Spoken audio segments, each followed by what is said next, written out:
Hey guys, Professor Bill, Comic Book University, and Mr. and Miss X, issue number 8. Just another good book, man. And I've got some interesting commentary in the book, but just give me a minute, all right? Just freaking relax, chill out. Jeez, you're so impatient. All right, Gambit and Rogue Forever, part 2 of 4. Kelly Thompson is the writer, Oscar Bazaldoa is the artist, Frank D'Armata is on colors, and VC's Joe Sabino on letters. The Dodsons, Terry and Rachel, do the covers. All right. So, sorry. Jay Bowen and Anthony Gambino do the graphic designs. Man, they're both on this one. What's up with that? So basically, I love that long shot is in the beginning of this, and like he gets blowed up. He actually gets blowed up in a similar way to the way you remember when Gladiator went after Gambit the one time, and Gambit was like trying to throw like card after card after card and hit him with bow staff and all that crazy stuff. And he's like, okay, you can take my individual cards and it doesn't hurt, but what happens if you take the whole deck? And he just like did the 52 card pickup right to his gut, and he went flying. Why don't you tell me how freaking Longshot just took that and he didn't die? Or did he die? Maybe he died. He might have died. Like, he got shot, and like off panel when he gets blowed up, like there's still explosions and we never see him again. Longshot might have died.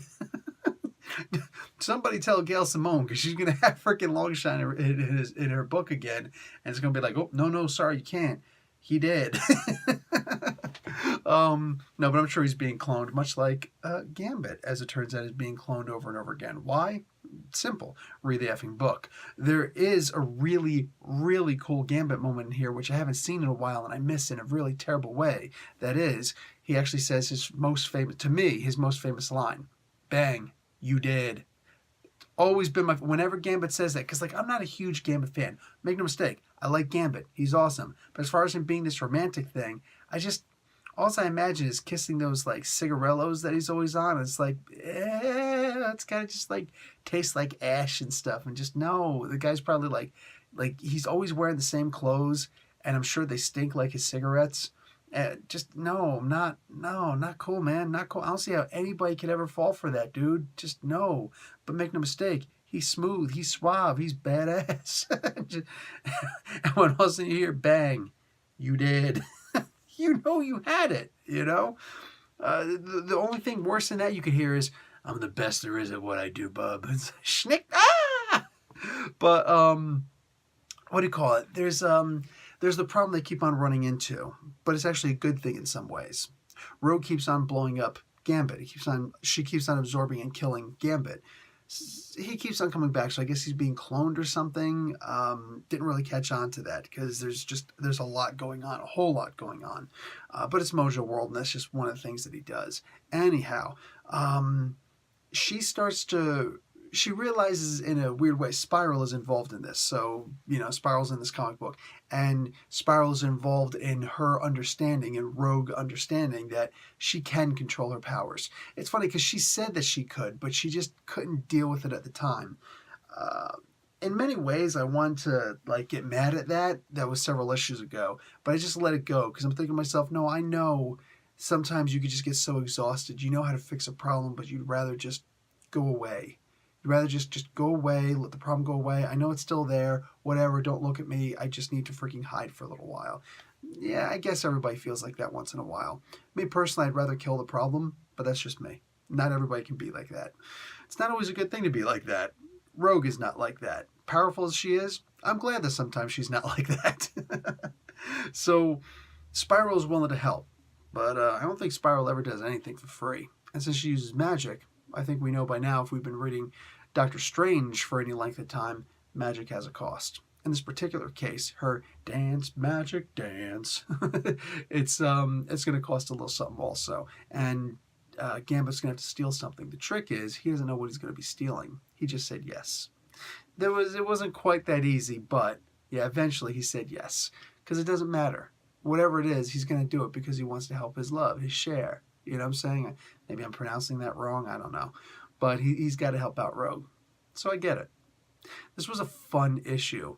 And the commentary I wanted to make on this is that it's funny because a lot of times with a lot of these stories, not these stories specific, but any kind of story, you can tell which issue you're on, so to speak. It's not about the numbers. No, it's about what happens in the issue. Is this Is this a filler issue? Because that sometimes happens, right?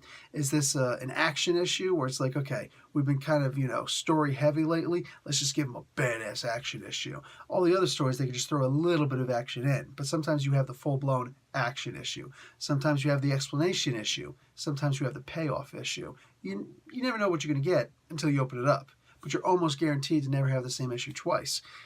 Here's the funny thing about this comic book, or at the very least, Kelly Thompson's writing style, not in total, maybe in total, I don't know, but I just realized it with this issue, that as I'm reading Mr. and Mrs. X, I noticed that there will be several parts to the comic book. It's not a single one. You can't have one single filler issue with Mr. and Mrs. X. You can't have one single explanation issue. This should have been an explanation issue, but it wasn't just an explanation issue.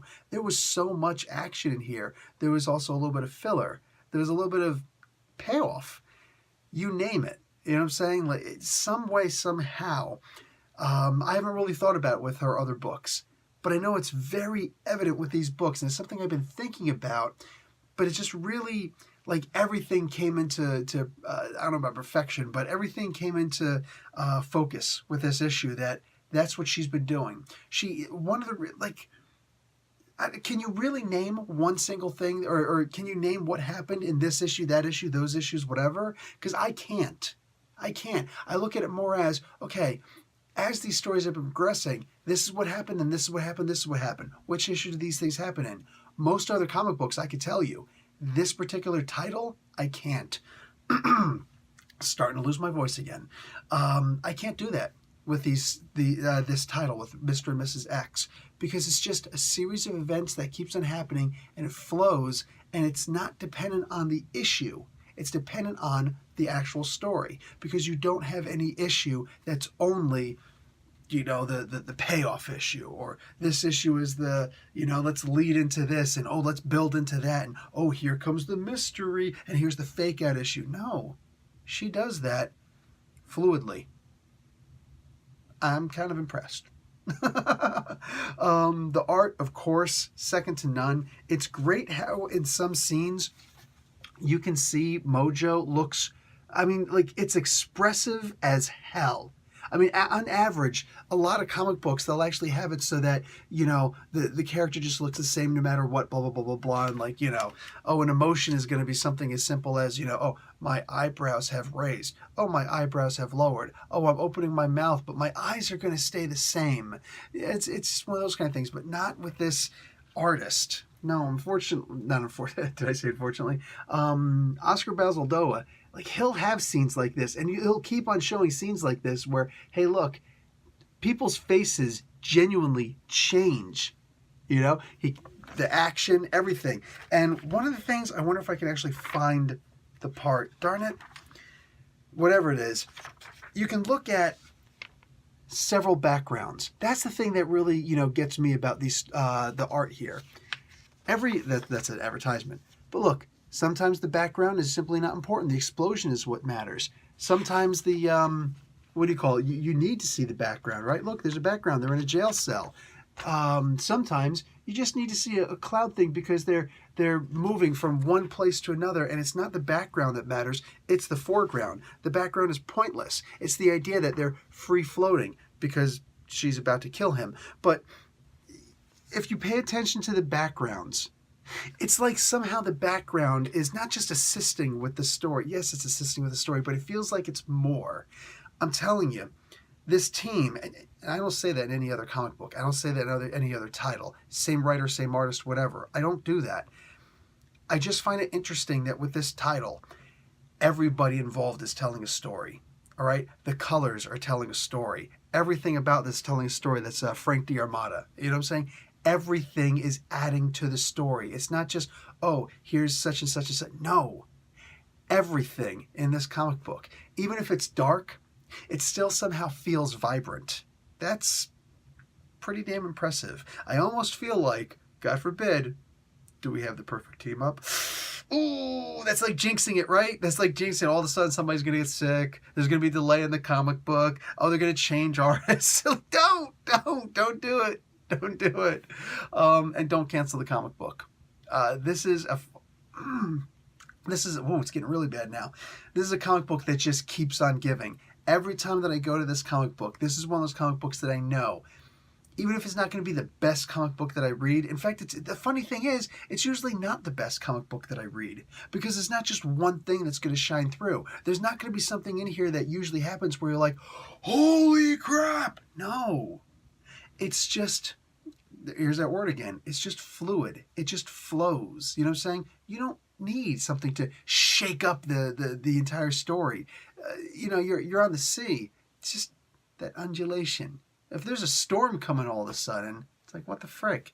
If all of a sudden everything's just placid, it's like, damn, now I'm not going anywhere.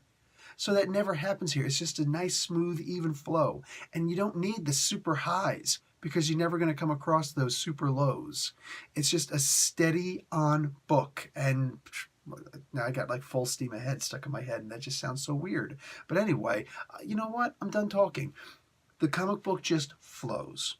And I'm digging how that happens, because you can read the comic book and you don't have to worry about, because every time that you have the roller coaster is only going to go up, but it goes up slowly. Then all of a sudden it goes down, and then it goes into this weird thing, and then it's got to do that thing again. It's like, it's predictable, but that's not the case here. With this comic book, with this title, everybody who's involved in the comic book, they're just keeping a steady stream of action, suspense, story that just keeps on giving, that keeps on expanding more. And just when you think that things are, weird, they're going to wind up ending up upside down, captured someplace. So you don't rest on your laurels with the book. Love this.